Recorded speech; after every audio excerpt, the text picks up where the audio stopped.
Don't look at her. Hi, this is Poppy's workshop. Poppy after midnight 5. I am pleased with myself. I am really pleased with myself.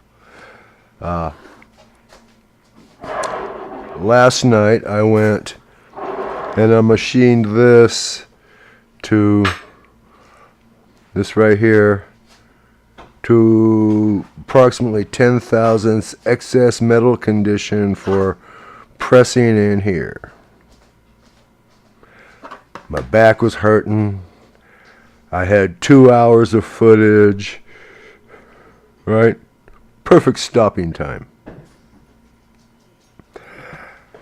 While my computer here was splicing together the 2 hours of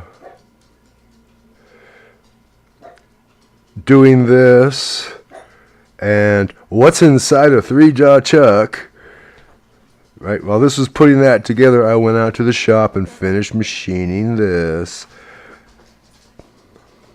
so that I have a really nice, really nice, between dead nuts perfect and 1/1000th of an inch too big.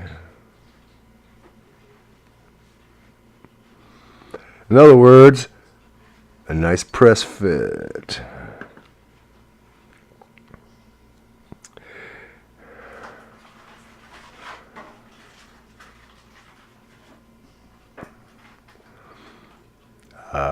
When I set it here upside down and hold it like so, you see that I'm only going to get like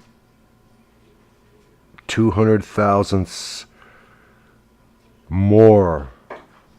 And there was just enough space to get between the headstock and this chuck, and they don't go tunk, tunk, tunk, tunk, tunk, tunk, tunk, tunk. This baby's going to go in the freezer overnight. 2 hours for assembly time. This baby goes in the toaster oven at 400 degrees. Let's see. Leaded free machining steel frozen overnight, and cast iron at 400 degrees for a couple hours. Maybe longer. Let it soak for another little while longer. Anyway, that's hot and expands. This is cold, it's shrunk. If it doesn't drop right in, I have a nice big C-clamp and leather gloves, and I'm going to go push it in. It'll work. I am happy with myself, yes. I took a bunch of shots of this whole mishigosh here, and I'm going to attach them on the end of this video right here that you are looking at. So I'm going to shut down for now.